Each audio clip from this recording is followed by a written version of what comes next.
ભૂખે મરી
બેટા મારા બાપુજી હાચું કે અમારા બે ડોમાને અમારો પરિવાર મળી ગયો તો બસ ઘણું થઈ ગયું. ભગવાન કરે રિયા પણ આપણે સાથે હો. ભાભી તમે ચિંતા ના કરો, રિયા પણ જલ્દી જ આપણા સાથે હશે. એનો ઉપાય મેં શોધી કાઢ્યો છે. હાલો હાલો બધા ભેગા થઈને ખીચડી ખાઈને. હાલો હાલો ખીચડી ખાઈ લે, કેટલા દિવસ પછી ખીચડી જડે. હાલો હાલો.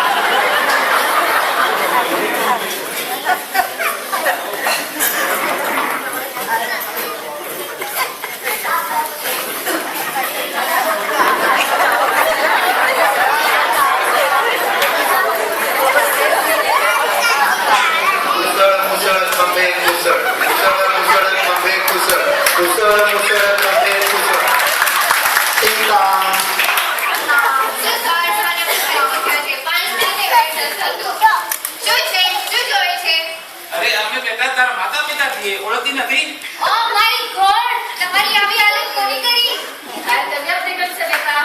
મારી તબિયતને શું થઈ છે? તો તમારા નામ કેમ કોણ આવે તો? ગૌતમ ના ગૌતમ, ઓ ગૌતમ શું છે? હું પાડે શું છે? એક મિનિટ બા, ઓ બા અહીંયા આવો તો. એ રામ રે રામ, આવો રે. શું છે? જો મમ્મી, જેવી રિયાએ મારા મમ્મી પપ્પાની હાલત કરી તેવી જ રિયા મેં તારા મમ્મી પપ્પાની હાલત કરી. આ બેટા કેટલી વાર કહ્યું તું કે બેટી થાય તો સ્વર્ગને નરક અને નરકને સ્વર્ગ બનાવી દેશે.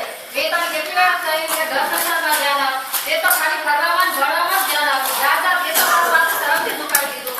આજથી તું મારી દીકરી નથી, અમે તારા મા બાપ નથી. ના ના મમ્મી, મને માફ કરી દો. માફી માંગી હોય તો તારા સાસુ સસરા પાસે માંગ. બા બાપુજી મને માફ કરી દો. કાંઈ વાંધો નહીં દીકરા, માણસ માત્ર ભૂલને પાત્ર.